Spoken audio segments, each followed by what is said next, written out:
subhanAllah, in this chapter, it's the chapter of Duaa.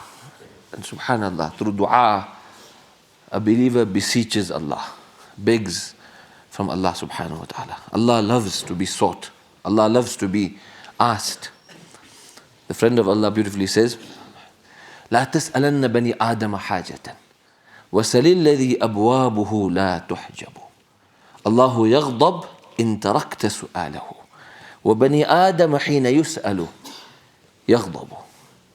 He says that never seek your need from Banu Adam, because man, when you ask him, he gets angry. So ask from Allah, because his doors never ever close. Man, when you ask him a few times, he'll fulfill the need, but his level of irritation would obviously reach. So man gets angry when you repeatedly ask, but Allah gets angry when we don't ask him. So Allahu yaghdab in tarakta su'alahu. If we don't ask Allah, Allah gets angry. بَلْ لَمْ يَسْأَلِ اللَّهِ يَغْضَبَ عَلَيْهِ. But man, the more we ask him, the more irritated and the more upset insan gets. So Allah subhanahu wa ta'ala is most kareem, most generous, most kind. لا تخضعن لمخلوق على طمعي فإن ذلك نقص منك في الدين واسترزق الله مما في خزائنه فإن رزقك بين الكاف والنون. That seek rizq from Allah, seek sustenance from Allah, seek assistance from Allah, and never beseech from makhluk, and never have greed for what makhluk has. A great sahabi, the last sahabi to leave this world in Medina Munawwara, Sahal al-Sa'idi, Sahal bin Sa'ad al-Sa'idi radiallahu anhu. He narrates the report that Nabi sallallahu alayhi wa sallam said that if you want Allah to love you and you want people to love you, then he would say, izhad fid dunya. Abstain from loving the things that of this world and aspire to love what Allah has. Allah will love you. And izhad fima inda nas yuhibbuka nas. And abstain from hankering and loving and chasing behind what people have. And then people will love you because we're not behind their dunya. So izhad fid dunya yuhibbuka Allah. Wazhad fima inda nas yuhibbuka nas. So what we need to do is beg from Allah, beseech from Allah. And whenever we ask Allah, it's guaranteed Allah answers. Either Allah will give us what we asked Him immediately, or Allah will give us later when we need it most. Or we asked Allah for something, but Allah knows something else is better for us. So Allah will give us what's best for us, because Allah knows what is best for us. And sometimes whatever dua we made, Allah didn't give us in this world, but Allah invested it for us. So on Judgment Day when we come, a person will have a full share. So he'll ask, Allah, where did I get so much from? I didn't do much deeds. So Allah will say, you made such and such du'as. So I kept it for you. And I gave it to you and I preserved it for you and I invested it for you for this day that you need it most. So then a person will say, Allah, but why didn't you keep everything that I asked for and not given me anything in this world? Because everything this side is much more valuable. The currency by Allah is much better. So one is to make dua for ourselves, make dua for our parents, make dua for our countries, make dua for our satis, make dua for the whole ummah. And see this chapter. Even dua for the person who disobeyed. Ad-du'a liman asa. Yazid bin Asam says there was a man from Sham. And he was a prominent man. And he used to often come to Hazrat Umar and attend the discourses of Hazrat Umar in Masjid al-Nabawi. So Hazrat Umar looked for him. Where's so-and-so? Why isn't he here? So they said, oh Amir al-Mu'mineen, he joined bad company and that's why he's not here. And the word says sharab. He started taking intoxicants. So bad company and he started taking the intoxicants, so he's no more here. So Hazrat Umar, imagine there's so many Muslims, there's so many Sahaba, there's so many Tabi'een, but every one individual is so important. So Hazrat Umar calls his scribe and he says, write, from Umar bin Khattab to Fulan bin Fulan. Salamun alayk. He greets him. And then he says, I praise Allah because there's no deity but Allah. Then he wrote the verses of chapter 40. What's chapter 40? Al-Mu'min. Surah Al-Mu'min. Surah Ghafir and Surah Al-Mu'min. غافر الذنب وقابل التوب شديد العقاب ذي الطول لا إله إلا هو إليه المصير. So this verse is quite a beautiful verse. This chapter, chapter 40, starts with 10 of Allah's qualities. حاميم تنزيل الكتاب من الله العزيز الحليم غافر الذنب وقابل التوب شديد العقاب ذي الطول لا إله إلا هو إليه المصير. 10 of Allah's qualities. Chapter 40. Chapter 41 starts with praises of Allah, but 10 of the qualities of the Quran Sharif. حاميم تنزيل من الرحمن الرحيم كتاب فصلت آياته قرآنا عربيا لقوم يعلمون بشيرا ونذيرا فأعرض أكثرهم إلى آخر الآيات. So how beautiful is the Quran. Here Allah's qualities. Munazzil, Allah is the being who sends down His kalam. And in the next chapter, Munazzal, another beautiful rabt. In Al-Mu'min, Allah mentions ذكر الداعي in great detail. وقال رجل مؤمن. In the 13-page Quran, 3 pages. What da'wah a non-Nabi gave to Fir'aun in his parliament. So فيه ذكر الداعي. And 41, فيه ذكر صفات الداعي. The 10 qualities of a da'i. إن الذين قالوا ربنا الله ثم استقاموا. 2 verses. استقامة and so forth and so forth and so forth. 29, 30. Verses 31. Oh Allah, how are we going to bring istiqamah?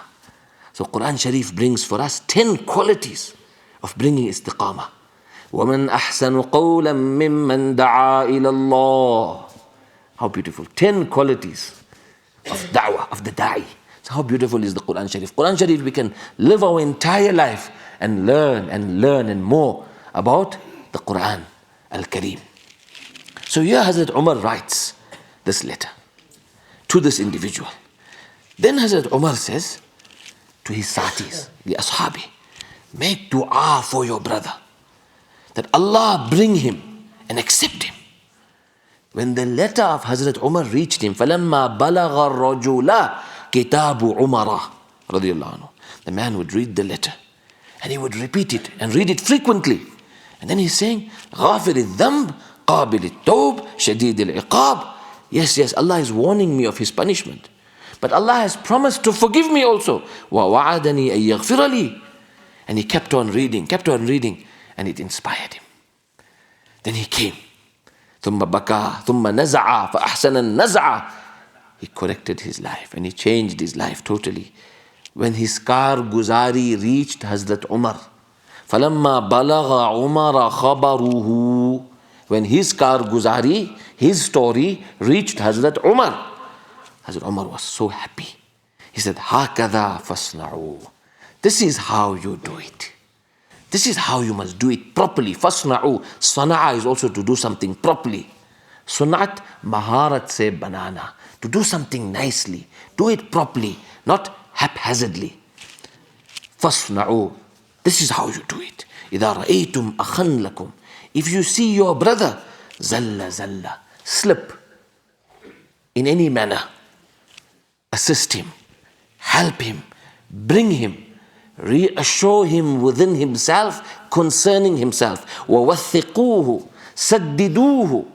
Guide him, help him, give him support and reassurance, and make dua to Allah to bring him, and never be the helpers of the devil against him. وَلَا تَكُونُوا أَعْوَانًا لِلشَّيْطَانِ عَلَيْهِ. This is what we learn in our deen. Never judge the next. Sometimes a person is innocent of a certain crime and a person gets falsely accused. Sometimes when a person is innocent and is falsely accused, Allah will reward him greatly for it. But if you and I judge him that definitely it is like that, what if we're wrong? And sometimes a person did perpetrate But he repented. And you and I are judging him for a state of perpetration that he left. Then the hadith of Rasulullah sallallahu alayhi wasallam. Man ayyara akhahu bi dhanbin qad taba min. He who despises his brother for a crime he had repented of. He repented from that crime. And you and I are judging him. Oh, this one was a thief. Or this one was such and such. And this one did such and such. But between him and Allah, there's a clean slate. But you and I are looking at him with that eye. Allah's Nabi sallallahu alayhi wasallam said, you would not die until you perpetrate the same. Lam yamut hatta ya'mala bitilka dhanb. Or kama qala an-Nabi sallallahu alayhi wasallam. So how beautiful is our deen. And sometimes when a person was innocent and he ends up somewhere, there's always wisdom in something. There's always wisdom. Hazrat Musa alayhi salatu wasalam, it was unintentional that the man died at his hands. A man was a zalim. In Manf, the town. This is in Surah Musa. Which is Surah Musa? Who can tell me? MashaAllah. Al-Qasas, chapter 28 of the Quran Kareem. So Musa alayhi salam was the prince of Egypt. Yalbasu kama yalbasu Fir'aun wa yarkabu kama yarkabu Fir'aun. He was the don of Egypt. A lot of the injustices stopped during Hazrat Musa alayhi salam's presence in Egypt. We even heard in the Salah now about Hazrat Musa alayhi salam. 3 chapters of the Quran Kareem detail, and it's so enjoyable to read the incidents of the Anbiya alayhi salam. The Salah becomes so enjoyable. And it spurs us to make tadabbur. So especially in our nafil salahs and so forth and tahajjud, read tilawat of the Quran Sharif. Then we'll enjoy kalam with Allah subhanahu wa ta'ala. The tilawat of Allah subhanahu wa ta'ala's kalam. So Hazrat Musa alayhi salam arrives there. And the one man was oppressing another. An Israelite was being oppressed by a Coptic. The Coptic happened to be the cook in the palace of the Pharaoh. So interestingly, Fir'aun didn't choose an Israelite to be his cook. Even though the Israelites were the slaves, they were enslaved. After Hazrat Yusuf alayhi salam, the Coptics enslaved the Israelites. But Fir'aun's cook was a Coptic and was not an Israelite. So it seems he was a little sharp, because the easiest person to kill you is your cook. So anyway, the Coptic cook and your doctor. And remember, as Muslims, just say Bismillah, and remember, life and death is only in Allah Ta'ala's hands. Whatever we eat, say Bismillah and trust in Allah Subhanahu wa Ta'ala. Anyway, in this, and make sure it's halal. And also do some research. Allah Ta'ala knows best. So Hazrat Musa alayhi salatu wasalam saw the Coptic oppressing the Israelite, enforcing him to carry the goods for no pay to the palace. So he said to him, why are you arguing with him? Why are you forcing him? He says, I got so much of work to do and he's forcing me to do this. So Hazrat Musa alayhi salam tried to stop the argument and told the man, you can't force him to do something he's not happily ready to do. So the Coptic arrogantly said to Musa alayhi salam, if you don't want him to carry it, then you must carry it. I'll make you do it, O Hazrat Musa. So Hazrat Musa alayhi salam, to make his tarbiyat, because he was arrogant, Hazrat Musa alayhi salatu wasalam gave him one blow. فَوَكَّزَهُ مُوسَى فَقَضَى عَلَيْهِ. That was the power in the hands of Hazrat Musa alayhi salam. And his jalal. Who else? Hazrat Musa alayhi salam gave him one blow and he almost got finished. Huh? Malakul Maut, mashallah. Malakul Maut came in the human form in the house of Hazrat Musa alayhi salam. And Malakul Maut said to Hazrat Musa alayhi salam, your time is up. Come, I take you to Allah. Musa alayhi salam gave him one blow. His eye fell out, the socket. Hadith is sahih. In Sahih Bukhari. Malakul Maut returns to Allah. Allah, you sent me to your banda. La yuridul maut. He don't want to die. So Allah Ta'ala says to Malakul Maut, Allah repaired his eyes and said to him, go to my Musa and tell him, if you want to live longer, place your hand on the back of an ox.